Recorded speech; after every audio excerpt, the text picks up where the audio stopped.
Welcome to the Health by Haven podcast. I'm your host, Haven Quinlan. If you're a multi-passionate wellness enthusiast, then you're in the right place. I'm obsessed with learning as much as I can about the wellness world, and I want to share that with you. Each episode will dive into various aspects of health and wellness through inspiring and informative guest interviews with some solo episodes thrown in. Tune in for all things health, and let's have some fun, shall we? I'm so thrilled to introduce you to today's Health by Haven podcast guest, Rachel Renner. Rachel is the owner of Pure Barre Knoxville and Pure Barre Farragut and a dear friend of mine. She's an incredible instructor with such a gift on the mic. She truly lifts clients up, including myself, every single day, and I just cannot recommend her classes enough. In the episode, we talk about Rachel's background in sports, her time as a D1 collegiate athlete, identity shifts in athletics, coming back from injury, and how she went from timidly trying her first barre class to being a 23-year-old owner of not one, but two Pure Barre studios. Rachel gives great advice to anyone interested in becoming a group fitness instructor or a business owner, and leaves us with encouragement to try out a new workout, even when we're nervous. I had so much fun chatting with Rachel. I hope you learned something new from our conversation and feel as inspired by Rachel as I do. Thanks so much for joining me on the Health by Haven podcast today. Rachel is the owner of Pure Barre Knoxville and Pure Barre Farragut, and she used to be a college athlete. She's definitely a health and wellness guru, so we had to have her on the show. I just want to kind of get started with you telling everybody a little bit about your background growing up, like why you got interested in the world of fitness. Yeah, so growing up, I was always very active in just about every sport. So I dabbled a little bit in swimming, baseball, gymnastics, basketball. I eventually settled on gymnastics for the good first portion of my life. So that was pretty much practices most days of the week, even some Sunday practices. So pretty much early on, I was kind of living and breathing sports, wellness, just generally activity, staying moving. Sadly, I had an injury which took me out of gymnastics, which then luckily it took me to diving, which brought me all the way to college, brought me to Knoxville, which is where I am today. Similarly, that story ended with a separate ankle injury. So I've definitely had my fair bit of injuries along the road. With that said, I think that I've done a really good job of figuring out how to take those transitions and still figure out how to do the things that I like to do, which is staying active, getting out and about, working out, doing the things that I want to do. But basically, I came to Knoxville, was on the swim and dive team at Tennessee. Due to a pretty severe ankle injury, I had to medically retire. However, my options for working out were very limited. I couldn't run. I couldn't do particularly heavy weightlifting, no jumping, nothing that was going to load my joint too much. So I ended up finding Pure Barre because it's a perfectly low impact workout that's still really high intensity for your muscles. So it still gave me a really effective workout, but it wasn't something that I was going to leave and feel in pain with. Luckily for me, I was still in school when I started Pure Barre. So I ended up finishing my undergrad, got a master's in business. And now, because I love Pure Barre so much, I own Pure Barre now. So I get to do fitness and wellness as my real life job. What a dream. Amazing. Okay. Well, I feel like you answered a bunch of my questions. So I want to kind of dive a little bit deeper. First, let's talk about diving a little bit, and then we'll get to Pure Barre, of course. But what made you interested in diving after gymnastics? Like, how did you stumble upon the sport? What was it like when you were a kid and then also in college? Yeah. So the entire time that I was doing gymnastics, I had this one coach. She was pretty much my coach from when I started to when I finished gymnastics. And anytime that we were doing particularly skills with like flipping and just anything with a lot of like body awareness, she would always look at me and laugh and say, "Oh, haha, you should be a diver." And so when the inevitable ended up happening and I just couldn't physically stand to do gymnastics anymore, just because I would go and my ankle would give out and it just wasn't sustainable anymore. I thought, well, she's told me I would be such a good diver. They all say that springboard's going to be less impact. So I was like, I may as well give it a go. She thinks I'm going to be good at it. So otherwise, I really probably wouldn't have tried diving just because where I grew up, the nearest diving facilities were about an hour away. So it was a much larger commitment in terms of just time, especially since I couldn't drive. So it was a big commitment on my part as well as my mom's part to make that happen. But we steadily found a place. I tried out a couple camps before committing to it. And then that's how I wound up in diving. Amazing. Wow. Your mom, MVP, all the driving. Okay. She is. She's amazing. Tell me more about diving, or for those of us who maybe don't know a ton about it. And by the way, my mom dove in college, so I really should know more. I don't know if you guys have ever chatted about that, but tell me about like, what are there specific events within diving? Did you do like team or solo? What does that look like? Yeah, so when I was in middle school, high school, a lot of the events you do is dependent on the facility that you practice at. So where I practiced, we only had springboard. So you have the 1 meter event, you have the 3 meter event. If you are in an area that has towers or platforms, then you would do that as well. And the way platform works is you can do sort of any of the levels. So 3 meter, 5 meter, 7.5, 10. You kind of got the full range. I did not start doing platform until I came to Tennessee when I was in college, since they have their own towers. So through high school, I primarily did springboard, knowing, luckily, even though I was slightly scared of heights, that Dave Parrington at Tennessee said, "Oh, you will be learning platform." And I was like, perfect. I got that for myself. But basically, it's mostly individual. So all of the US meets are just you competing against other people in your age bracket. The only times where it's sort of a team atmosphere is if you were doing like a high school meet where your points would count towards the total points of the team with the swimming. Same for college as well. You have your individual events where you get certain scores that'll help you for later individual events. But then in the grand scheme of things, it kind of just goes towards the team score. Okay, got it. Was it always Tennessee, or did you look at other schools as well? I did visits at Georgia, Tennessee, Alabama, and Auburn. I was primarily between Georgia and Tennessee.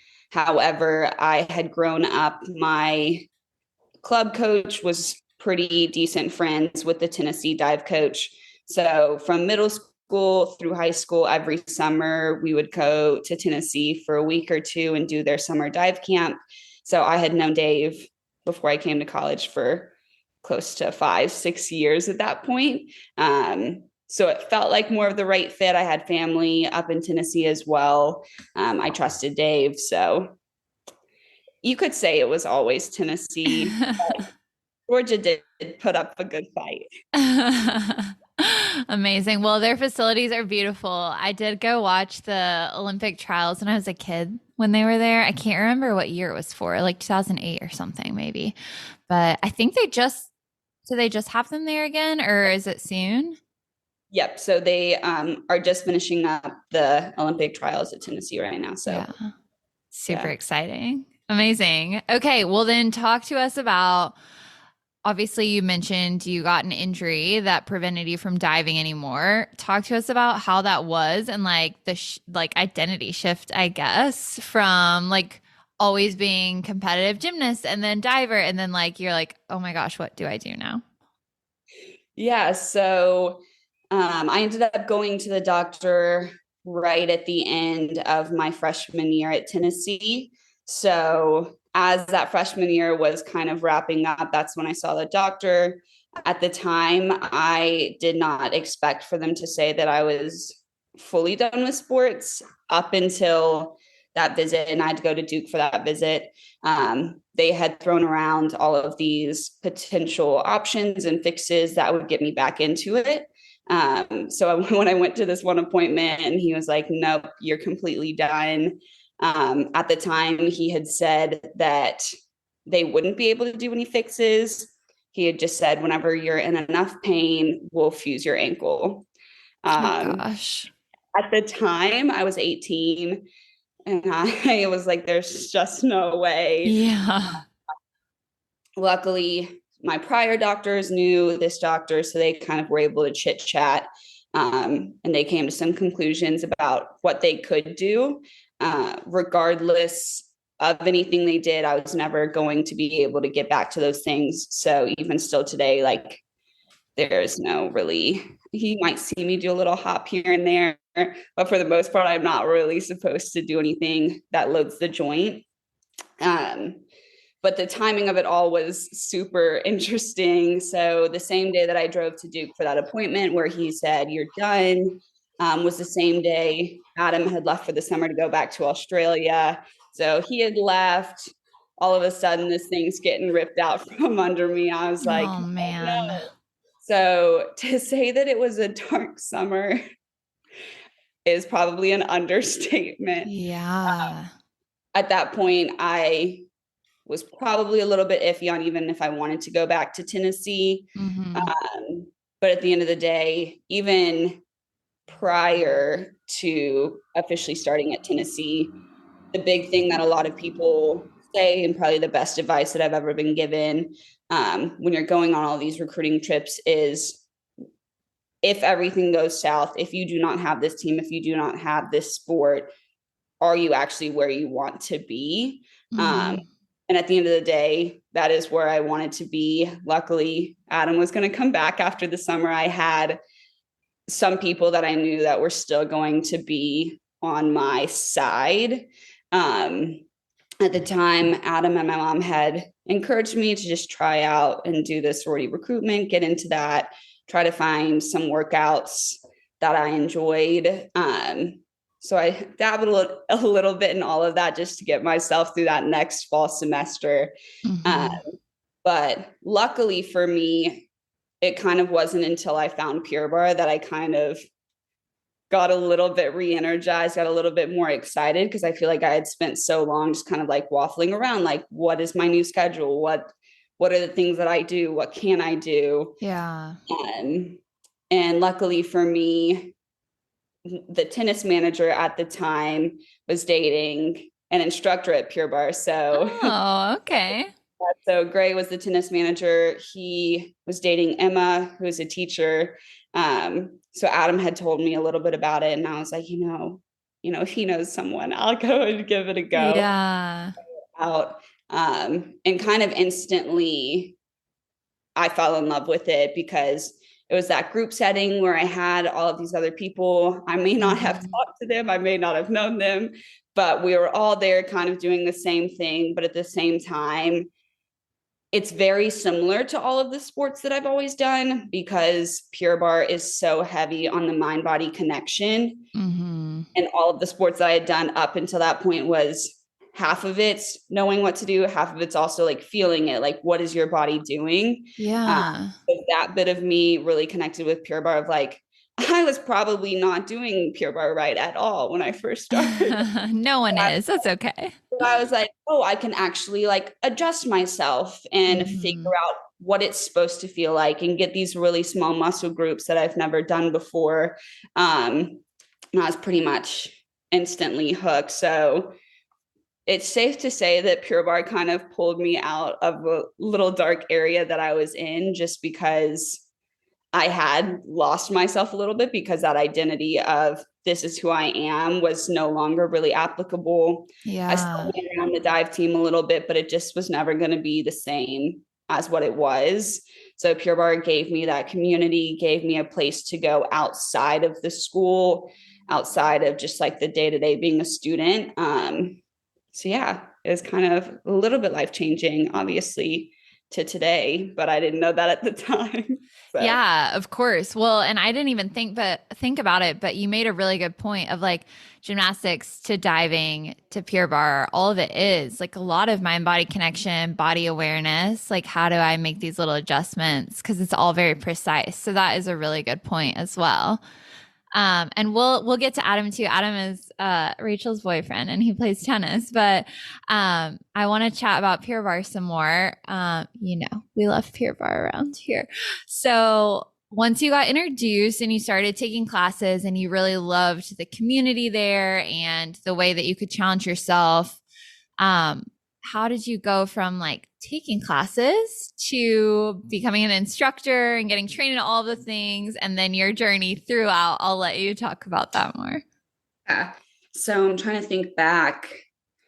The end of 2019 is probably when I started taking classes. So I immediately got into it. I was coming every day, pre-booking my entire month in advance. Yes. To go. I haven't Obsessed. Yes. Yeah, so I had done that, and then early 2020, obviously COVID happened, so I kind of was not good at doing the online classes because I was getting too distracted by the TV. But 2020 as well, I ended up having surgery on my ankle. So they did a partial bone transplant, little cadaver transplant. So I was actually non-weight bearing for 6 months, was in a boot 8 months. But even throughout all of that, I'd probably only taken like 60 classes at Pure Barre up until this point. So I probably went about a year without taking it, with COVID, and then with 8 months of non-walking, etc. Yeah. But near the end of that surgery process, the entire time I was like, so when can I go back to Pure Barre? I was like, do you think I can start now? And they were like, just like get out of the boot first. So the second I'm out of the boot, you're telling me I can go to Pure Barre, right? Like, yeah, you should. I think it's going to be good for you. So pretty much the day that I got out of the boot, I was back in classes getting after it. So that would have been start of 2021. That was the year leading into my senior year at Tennessee. So I took classes pretty much that entire time. I had thought in my head, like, I know what's coming up next in class. I could teach this. I could do all that. Yes. But I wasn't thinking too seriously about actually doing it. I just thought, oh, maybe that would be fun. The fall of 2021, I started my student teaching. So I was with kindergarteners 40 hours a week. Oh, man. I was about to finish up my undergrad in early childhood education, but I was leaving that 40 hours a week. I was leaving. I was like staring at the wall, just like blank, nothing going on behind my eyes. I was just so drained from it. And I was kind of teetering around the point of like, there's just no chance that I can follow through with this after I finish my degree. Yeah. I was always planning to get a master's because I had to get a master's for that. So I started to look into some business programs that I could get a master's in. And around that time, I was like, well, if I'm going to be here for a little bit longer, I may as well just decide to teach. Yeah. So I had I'd probably talked to Emma about it. She had talked to the owners at the time, and I ended up going to training in probably October of 2021 for Classic. Started teaching then. I was probably doing like 3 6 a.m.s a week, couple 5:30, 6:30s during the week outside of my 40 hours a week of teaching, because I was like, I need something to give me a little serotonin boost. But it's really funny thinking back that I even went to training. I have always been slightly deathly afraid of public speaking. So the first couple months, if anyone possibly remembers, the first couple months of me teaching was like, I think if someone could have come behind me and pressed my shoulders down and told me you're fine, it would have been good. But I It's loved Pure so Barre. funny for me to hear that because you guys, Rachel is like such a good teacher and she's so confident on the mic. So I just cannot even imagine. So pretty much when I'm teaching a Pure Barre class, I am my alter ego. Yes. I have a split personality in that way. But so yeah, I think at the time I was like, I just love Pure Barre so much, and that'll get me through. Yes. So I done my classic training. Probably only about 3 months later, I went to Reform at the time, did that, was super into it, probably tested out about January. And then March of 22, I went to Empower. So I gotten all of my trainings done pretty quickly while I was finishing up my undergrad. At the time, one of the owners at Pure Barre was about to have, so I kind of reached out to her and said, oh, look, if you need any help when you're out, I'm happy to step in and just do anything that you need help with. So she had had her babies over the summer. That was between me finishing undergrad, starting grad school. I started doing a lot of just like the general lead management tasks and all of the fun back end stuff that I didn't really know about before. Yeah. So yeah, I got into that, started my master's, and around that time, I had started having more serious conversations with the two owners at the time about me potentially coming on either as a partner or just fully taking ownership. So that took a good several months, close to a year, to fully take over as the sole owner at Pure Barre. But it was a crazy journey, was not expected at all. But yeah. Amazing. Well, that just goes to show like so many of us think we like know our path in life and then you just never know where you're gonna land. So wow, that all happened so fast though. I like didn't quite realize how fast you went to all those trainings, and doing that while you're in school and student teaching is like definitely a lot on your plate, especially the very beginning of teaching. It's like it's a lot of work to memorize those classes and everything. So that's very impressive. That's what kind of I feel like got me. I really liked Pure Barre. And I liked it more than what I was doing at the time. So it was easier for me to be like, yes, put me on all these classes, because I would prefer to do that than do what I'm doing at the time. Yeah. But it was especially at the time, I was like, this is just a great on the side thing. Like I like it, but I'm like, not, this is not my full life's passion. Yeah. So I went to my Empower training, and my master trainer, if she ever listens to this podcast, send it to her. Yeah, shout out to her. But I had gone to my Empower training, and that's kind of where I figured out like, wait, I already know that I like Pure Barre for the community. I already know that I like Pure Barre for the workout, etc. But I hadn't really tapped into the part of teaching, at least on my end, of wait, I actually can make these incredibly small interactions with people in the class be so meaningful. Yeah. Whether it's just like staying with them and giving them a nice smile and then telling them how good they're doing, or just giving just like really meaningful shout outs and meaningful interactions during the class, that I thought during that training, she did such a good job of conveying her passion for Pure Barre and her passion for what it can mean to people. Yeah. I kind of was like, wait, Pure Barre is all things amazing. I never want to go a day without Pure Barre. Yeah. I was like, I'm sorry, but I have to own a Pure Barre if it's the last thing I do. Yes. So I went to that training. I came out of the training. My mom's like, she's never going to stop talking about Pure Barre. She's like, thank you, Christina, whoever you are. She's never going to stop. So I kind of had to manifest it for myself after Yes. that. I was just like, wait, this is so much more than a workout. It's so much more than a community. It's taking people coming in with what they think is going to be this debilitating, like in my sense, like I can't do a lot because of my ankle. To me, that's like, oh, I can't do most workouts. So it's like I came into Pure Barre being like, oh, I'm going to have to worry about it. I'm going to have to think about it. But from the teacher's perspective, like you can give everyone the tools that they need in this group class to be able to personalize it to themselves, to feel good about themselves, even if you are having to modify it. That's a beautiful thing.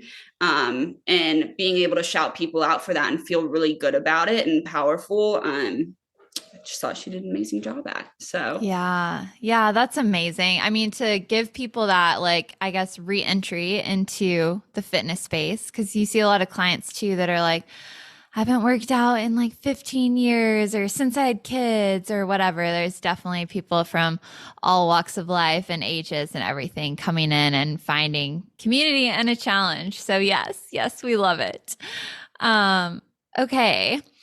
So talk to us a little bit about the business side of things. Like, what is it like being a business owner, especially so young and managing two different studios? What does your day to day look like? Um, if I could nail down a day-to-day schedule, we'd probably be praising. Because it's just simply that I feel like with just owning a small business and having 20 plus employees and all of the people to manage, but then also all of the business sides to manage. You think your day is going to go one way, and then all of a sudden it's done a 180 and you're doing phone calls instead of doing your business, running the books. So it's definitely a whirlwind. I feel like I've definitely gotten a much better footing today about what everything should look like. I feel like when I first came into it, I was like, I actually don't know what I'm doing. I don't know. Like, there's just so many things that you don't realize that you don't know how to do until someone's asked you a question and you're like sitting there scratching your head and you're like, that's a great question. Give me like 24 hours to that out. Um, but I definitely say from when I took over fully in September to now, like I've got a much better bearing of during the month, what should the bank balance look like? What should the ebbs and flows look like? I started as a co-owner in, when was that? January 23. What year is this? Yeah. Yeah, I think January so. 23. Lauren at the time, she was much more of a behind the scenes. So she was paying people, she was running the book, she was making sure that our financial reports were run, XYZ. So that was never really a concern of mine. Mine was like, yeah, let's just manage this place and get it running really, really well. Whereas luckily, since I knew her and since she's really good at what she does, when she passed the baton to me, she spent like the first couple months being like, Rachel, this is how you pay people. Like, and this is how you enter your remits, and this is how you enter XYZ. Perfect. So I am my own accountant now, which, say what you want to about that. I never thought that a year ago, though. I would say, yeah, like I'm running our own books, so I'm our accountant. Actually, like one of my favorite parts of the job now. I love being able to like sit in my silence and just go through everything and kind of make it make sense for myself, because it's given me a much better view than it was a year ago. So it's like coming into the summer, especially since we are on a college campus, we've got ebbs and flows. We've got people who are graduating, moving, going on to their new seasons of life. So I feel like I could see that from just like an overall standpoint last year, whereas this year I'm actually able to understand it also from a financial standpoint, which is cool. So I've definitely learned a lot. I figured out what I do like, what I don't like. So for instance, I don't like our digital marketing right now. So I'm in a 10-week course to figure out how to do it myself. Will I come to Yes. regret that? Maybe. We'll find out soon enough. Um, but I think that the biggest thing for me to have realized over the last year and sort of getting into all of this is that I actually do have a lot of people around me who want to help Mm-hmm. and who are ready to help. I have just always been someone who's like, nope, I can do it myself. I can do Yeah. things. But sadly, I can't do all things. You Shocking. could if you had all the time in the world, but Yeah, we turned it into like 100-hour work weeks and that Ugh. fit in a week, which they probably are 100-hour work weeks. Ugh. That's real. But I would actually say, so this most recent ankle surgery has been a really, I wasn't expecting it at the time because I found out I was having it like 2 weeks before having it. Mhm. But since I've kind of been forced to step out of the teaching side and been forced to like put people in places, I've actually realized, oh, wait, there's people that can do it and want to do it. And before Mhm. I was just deciding that I had to be the one to put myself on that 6 a.m. or to teach this one class. And really, there were people all along Yes. on it. So I think that that's been eye-opening for me over the last few months of figuring out, where do I need to be? Are there things that maybe I don't prefer to do that I can have someone else help me do? Um, Mhm. so long story short, the day-to-day is still not exactly ironed out. I don't know that it ever will be. Yeah. Um, but I figured out the things that need to happen when they need to happen. Yeah. I'm really good about that. So Yes. Yes. From the outside looking in, it's all like smooth sailing. So I'm sure though, like owning your own business, it is going to be different every day because there's just always new things to do and new people to reach and all of that. So if we have listeners who are interested in becoming a group fitness instructor, what advice would you give them? that is a fantastic question. And I was actually watching a video about it the other day, even Oh. it has slightly wiped from my memory. I wish it remained right now. But one thing that I would say is to try to find your authentic self on the mic or whatever setting that you would be in. I know I said earlier that I have an alter ego. However, it's still very much me. It's just Hmm. a theatrical me. And I would say that it's going to look different. The vibes of the class are going to look different from person to person. Hmm. I'd say both me and you, Haven, teach fabulous classes, but they are different classes. So one Yeah. way is not the only way. And it's super fun to watch right now. So Sophia at our studio right now is one of our newer instructors. And I got to take her class this week. And you can tell she's gotten to the point where she's comfortable with what she's teaching, how she's going to teach it, XYZ. So she's gotten to that point where she can really experiment with who she is on the mic. Yeah. So it's really fun to watch her in class because at one point in class she was going the route of like, oh, I'm gonna crack a joke right here. Lands. And then at some point she was going with her like really motivational, like getting a little deeper with the voice, kind of like digging in. Hmm. So it's kind of fun to watch her experiment with the voices she was using and the verbiage and how she was saying things because it kind of took me back to, wait, I remember when I was doing that and I was trying to find my Pure Barre voice and I Yeah. trying to figure out what feels right for me on the mic. So it's fun to get her and see her because she's under 6 months of teaching. It's kind of fun to see that again in real life. So I'd say that's kind of the biggest thing is like you will kind of feel like you're playing pretend for a while. And then once you get Mm-hmm. to that good comfort zone, you can figure out what it feels like to you, keeping in mind you are not going to be everyone's cup of tea. Someone might Mm-hmm. prefer a soda, and that's fine. But a lot of people are going to like your tea. So give the people what feels right to you, what's Mm-hmm. motivating, but not trying to be someone that you don't fit in with. So there's no mold. Do your own thing. Yeah. I would say Yeah. that's one of the biggest things. And then if I was to give a second piece of advice, at least with Pure Barre, there's lots of music, there's all of these external factors. Try to do playlists that you feel really good about, the things that you kind of vibe with. Um, Yeah. yeah, you can do the playlists that are super popular right now, and that's super fun as well. But remember to like sprinkle in those things that you really like, whether it's your early 2000s top hits, Yes. whether it's your house EDM, go for it. That's my personal favorite.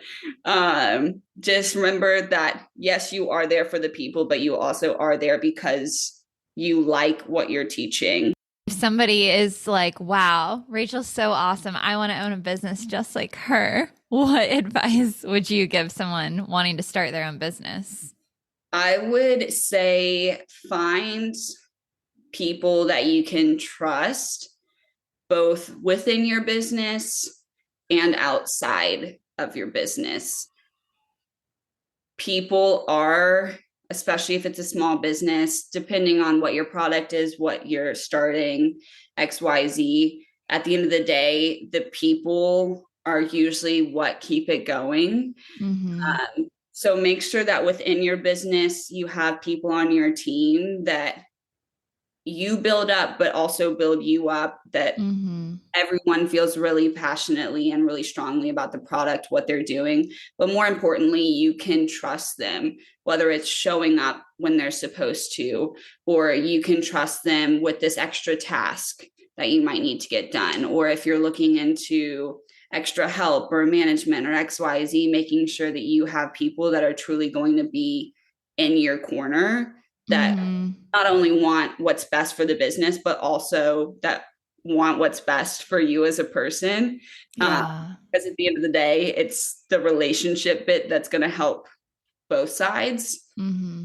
And then outside of the business as well, what's good about Pure Barre is, since it's a franchise with so many hundreds of studios, there Mm-hmm. are a ton of owners around that will have the same questions as you, that have the same concerns, that have gone through the same ups and downs. So don't be afraid to message those people, reach out, ask them questions. I have someone, I was like, I'm not here to give advice. I have someone that messaged me last night and was like, I have a GM moving. What do you do? She's like, I know you've Yeah. got two studios. I know you're kind of doing it on your own. Like, what are you doing? And can I do it too? Like, yeah, you Mm-hmm. can do it if you want to. And we were going over sort of like, what are the different things that you can do in place of a GM? What does all of that look like? Mm-hmm. Or I have people that I reach out to quite often, and you kind of know that there are certain people that you can get a good dialogue with, Mm-hmm. even just like keeping up with them on social media, seeing what they're doing. So I know the studio my mom goes to in Atlanta, that owner is probably like the pop-up queen of the. They do a pop-up class like once or twice a week. It's crazy. It's Wow. amazing. So I messaged her the other day. I was like, what are you doing? I need to know. Yes. And I was like, what do your classes look like when you're doing them? I was like, I just have to get some advice from you. So there's lots of people that you can talk to that give a lot of advice, also just opinions, can give their own experiences, and kind of being able to like listen to what's going on in different areas and trying to apply it to your own market. Super helpful. So say just find all of the people in all of the areas and really build those relationships. Yes. Mentorship, community, all the things sound like they're super helpful for that. Okay. What's What's your favorite part of your job? And then maybe the thing that's like your biggest challenge. This is an So interview. It's a uh, hard-hitting questions. my favorite part of the job has always been teaching. It's what got me into Pure Barre. It's why I loved Pure Barre. Obviously, well, for anyone not really listening or who does not know me, I had surgery in February, so I haven't gotten to teach in the last 6 months. So that actually has been really hard for me of just being on the back end and just watching the things happen. Because when I'm in the studio and I get to teach classes and I get to feel that impact that I'm making, I feel really, really good about the business. So it's kind of hard for me, like when I'm not in the studio and with the people all the time, to like feel all those like butterflies. Yeah. But Pure Barre, and specifically teaching Pure Barre and being with the people, is definitely my favorite part.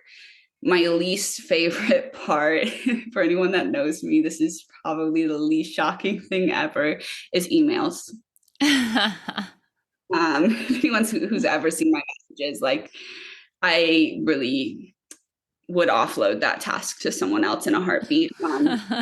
You need an assistant just to do your emailing. Correct. I like do not want to do the emails. It's probably my least favorite part of the job. Well, it's not surprising that email is your least favorite part and classes are your favorite part because it's a fitness studio. So you want to be like up and moving around and interacting with people. And email is the opposite because you're having to like sit at a desk or sit on your phone and type things away. So it makes complete sense. Okay. Not to go off of you because I love hearing all about you and your life and your business, but I know you mentioned Adam a few times, so I thought it'd be fun to just chat a little bit about him. Yeah, so Adam is playing in the main draw of Wimbledon this week, which is one of the 4 Grand Slams. So he got his ranking up high enough so that he got direct entry into the main draw. It's amazing. And Rachel knows I know nothing about tennis, and I made her re-explain this to me 1,000 times, but clearly he's doing really well. So we'll all be cheering him on too. Also, give us the hot gossip. When are you going to be back on the mic? My first scheduled class back is July 8th, 6 a.m. Oh, 6 a.m. going in with a bang. You can catch me all of July, never in the evening. Amazing. We're cut from the same cloth. Morning gals. So fun. Okay, well, I just have some final questions for you. This one's going to be obvious, but I'll throw you not a curveball. What's it? Like a layup, I guess. I don't know. Sports terms. What's your favorite workout? Pure Barre, duh. Okay, what's your favorite food? You're hitting me with hard hitters here. Hard hitters. These are hard hitters. You wouldn't think so. If I could, I can't make it in my own apartment, but if I could go to a restaurant and I didn't have a budget, I would. Oh, I feel wrong saying this to you. Steak. No, that's what Billy said too. I already asked him as well. I feel like, sorry, queen, but steak. Amazing. Don't be sorry. Everyone can have their own loves. Okay. Any new products or classes or wellnessy things that you're into lately that we should check out? Products. So if you don't have a Kindle, you should get a Kindle. Yes. Okay. Wait, did you get one? Yes, I was finally convinced to invest in a Kindle. I had told myself I had to read 8 books before I could get a Kindle. 8 books. Not that I've read much more than that in my lifetime, but 8 books this year and I could get a Kindle. But I was getting ready to go to Paris for Adam's tennis tournament and I was still on a crutch and I was still on a boot. And I was like, I cannot lug around 3 different books. Yes. I was like, fine, I'm going to do it. I'm going to get a Kindle. And I think I read like 4 books while I was there. And now I like cannot get off of my Kindle. Everyone is hyping it up. And I prior was just not comprehending the hype around it. I was like, a little tablet that you can read. And now that I have it, I'm like in bed, nose to the screen. Like, it's probably the best purchase I've made this year. Oh, wow. Okay. All right. You're selling me because I know we've chatted about this in the past where I'm like, should I get one? I can just read on the iPad. Okay. And then, but now that no, you got to Mm. get the Kindle because it Okay. daylight, it looks like paper. But now that I have a Kindle, I have to get the page turner because I want to like read it while I'm snuggled up under a blanket. And then I have to keep Wait. my hand out from the blanket. So if you get a page turner, you can just click a button and you can keep your hands covered. Amazing. So it's like a little remote. Yeah. Wow. Learn something new every day. Yes. Okay. We've got some rapid fires and then that's it. Are you Okay. ready? Kind of. They're not hard. This one will be really easy. Morning or evening workout? Morning. Running or walking? Walking. Lifting or body weight? Lifting. Ooh, some define for you. Indoor or outdoor workouts? Outdoors as long as it's 75 degrees outside. The perfect temperature. Yeah. Juice or smoothie? Juice. Coffee or matcha? Coffee. Salad or bowl? Bowl. Pizza or pasta? Pasta. Tacos or quesadillas? Quesadillas. Early riser or night owl? Early riser. Yes. Okay. And then my final question, Health by Haven podcast, but what is health to you? Why do you feel like it's important? I feel like health generally is important because, well, actually, for a lot of reasons, especially because I've been through so many ups and downs just physically with my own injuries and ailments and all of the things. I found that even like throughout the surgery, I couldn't walk. If I could just do like 30 minutes of abs, my brain felt better, my body felt better, emotionally, like I was just in a much better place. So health and wellness for me is about getting into a better spot mentally, physically, just the full, what's the right word? Just like to fully encompass how you can optimize the way that you feel. So yeah, pretty much just improving your life and giving yourself a more positive outcome than what the opposite would be. Of course. Okay. Tell everyone who's listening, I can't believe I almost left this part out. If they want to try a barre class, how can they do that? So if you want to try a barre class, you can do it multiple ways. You can follow us on Instagram. It's just Pure Barre Knoxville, Pure Barre Farragut. We have links in our bio. You can also send us a DM. If you want to email us, you can email us at knoxville@purebarre.com or farragut@purebarre.com. You can email us. We'll get you booked into class. And then if you also just go to our websites, we've got a link there. So you can try it out and figure it out multiple ways. Amazing. Everyone go sign up for Rachel's first class back, July 8th at 6 a.m. I'll see you there. Amazing. Well, thanks so much for joining us today, Rachel. It's so fun to get to catch up with you and chat all things Pure Barre. Thank you for having me. Thank you so much for tuning in to this episode of the Health by Haven podcast. If you enjoyed today's episode, please be sure to give the show a 5-star rating and leave a review. It makes such a huge difference in reaching new people and spreading the joy of healthy living. I would also be so appreciative if you subscribe to the show in the listening app of your choice so you never miss an episode. Your support truly means the world to me. Have a happy, healthy day, and I'll talk to you again soon.